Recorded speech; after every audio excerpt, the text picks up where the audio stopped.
হ্যাঁ। তো আপনি জয়েন্ট দিয়ে দেন, আমি যা করার করবো। আচ্ছা। পরে জয়েন্ট দিয়ে নিয়ে এসে একটা বিছানার চাদর আমি এতটুকু করে ফাইল ফাইল করে কাটি। আমি ওর প্রতিদিন ড্রেসিং করছি। হ্যাঁ। প্রতিদিন ড্রেসিং করে করে করে করে আল্লাহ আল্লাহ করে দুধ পুরোটা খাওয়া দিয়েছি ওর মা। হুম। খাওয়াই দিয়ে আলহামদুলিল্লাহ আল্লাহ আমার এই পাটা জয়েন্ট লেগেছে। কেউ কোনো ডাক্তার বলছিল না যে জয়েন্ট লাগবে না। ডাক্তার বলছিল আমার বেতন সম্পূর্ণ দিয়ে দেবো তোমার। এখন সে কথা বলে না। আরে সর্বনাশ। সে কথাও বলে না।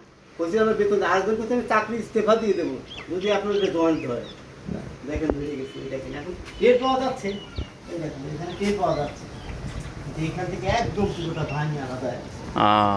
আপনার মনোবল অনেক বড় বেশি। আলহামদুলিল্লাহ, যাক ভালো লাগছে। এদের যে কি যত্ন করি জানেন, এদের যে কি যত্ন আমি করি আল্লাহ জানার, আমি জানি। রাত 12টা 1টা পর্যন্ত আমি বসে থাকি। তাই? আরে বাবা। একটা মশা যদি থাকে আমি আলাদা করে আবার ধুনো দিয়ে সেই মশা বের করে দিয়ে কয়েল ধরা দিয়ে তারপর যাই। এত যত্ন করেন?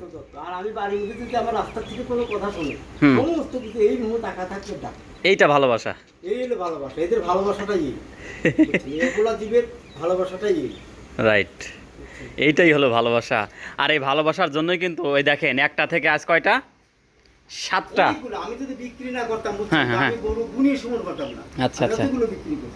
যাক ভালো লাগছে। তো ঠিক না আসলে, কিন্তু পরিশ্রম করলে হয়। পরিশ্রমে আর অনেকেই বলে যে আমি একটা বুঝতে পারি না, তুমি এতগুলো কিভাবে বসো। হ্যাঁ হ্যাঁ, আমার সকালে লাগে 2 ঘন্টা, দুপুরবেলা আধা ঘন্টা, আচ্ছা, বিকালবেলা সর্বোচ্চ 1 ঘন্টা লাগে। হয়ে যায় কাজ। হয়ে যায় কাজ।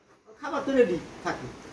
সকালটা আমি একটু সময় বেশি লাগে, ঘাসটা আনা লাগে, কাটা লাগে, এদের গোসল করানো লাগে। আরে বাবা, সময় লাগে, দুধ দোয়ানো লাগে। আলহামদুলিল্লাহ, যাক আমার ভালো লাগলো ভাই। তো এই করেন আপনি হলো এই